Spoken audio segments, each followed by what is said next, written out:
Hello बच्चों, let's read the question. The question says find a unit vector perpendicular to each of the vectors a and b, where a is equal to 5i plus 6j minus 2k and b is equal to 7i plus 6j plus 2k. तो बच्चों, to solve this question, key concept that we are going to use is एक result का use करेंगे. Vector भी नहीं, unit vector का जरूरत है ना हमें क्वेश्चन में. यूनिट वेक्टर, यूनिट वेक्टर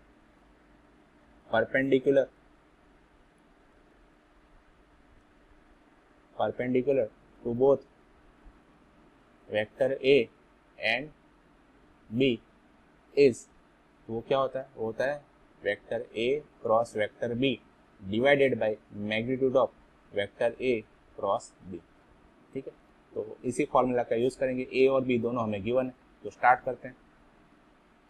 तो A की वैल्यू हमें गिवन है 5i cap plus 6j cap minus 2k cap, और b की वैल्यू हमें गिवन है 7i cap plus 6j cap plus 2k cap. हमें क्या फाइंड करना है? a क्रॉस b पहले फाइंड कर लेते हैं. तो a cross b vector product of two vectors कैसे फाइंड करते हैं? 3 क्रॉस 3 डिटरमिनेंट बनाते हैं. पहली रो में i, j and k cap लिख लेते हैं.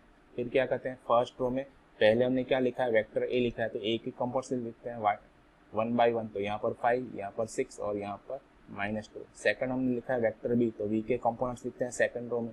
सेकंड रो नहीं, थर्ड रो बोलना चाहिए ना. Third row 7, 6 and 2. इसको इवेल्युएट करते हैं एक्सपांडिंग अलोंग रो 1.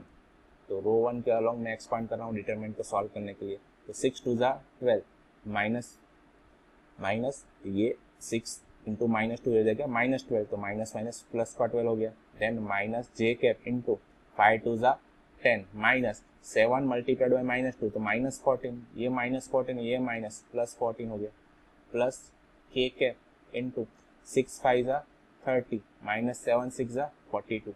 तो यहाँ से क्या वैल्यू आ रही है? 12 प्लस 12 24 आई कैप, 14 प्लस 10 24, तो -24 जे कैप, 30 माइनस 42, तो -12 के कैप. ये वैल्यू आई मेरी a क्रॉस b की.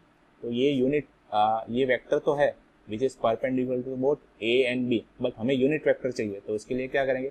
इसके मैग्नीट्यूड से डिवाइड करेंगे. तो पहले इसका मैग्नीट्यूड फाइंड कर लेते हैं. मैग्नीट्यूड फाइंड करने के लिए क्या करना होता है? पॉजिटिव स्क्वायर रूट लेना आता है. किसका? तो इस वेक्टर के 3 कंपोनेंट है ना, तो तीनों का हम स्क्वायर करके ऐड कर देंगे. तो पहला कंपोनेंट है 24, तो 24 का स्क्वायर. सेकंड कंपोनेंट है -24, तो इसका स्क्वायर. और थर्ड कंपोनेंट क्या आया था? -12, तो इसका स्क्वायर. डायरेक्ट स्क्वायर नहीं करेंगे ना, थोड़ा सा दिमाग लगाएंगे. तो आप चेक करो 12 कॉमन आ सकता है क्या? हाँ आ सकता है. तो 12 सब में है, तो 12 स्क्वायर को मैंने कॉमन लिया, तो बचा क्या? 2 स्क्वायर दैट इज 4, -2 का स्क्वायर दैट इज 4, और 1 -1 का स्क्वायर दैट इज 1. तो ये स्क्वायर रूट के अंदर 12 का स्क्वायर लिखा हुआ है. 4 प्लस 4 8, 8 प्लस 1 9, 9 को मैंने लिख लिया 3 स्क्वायर. अच्छा, इसको कैसे लिखे?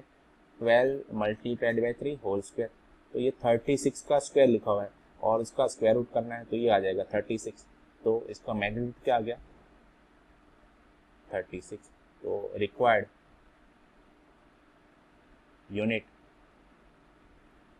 वेक्टर इज इक्वल टू, ऊपर लिख देंगे हमारा वेक्टर. तो वेक्टर क्या था? तो 24i minus 24j minus 12k.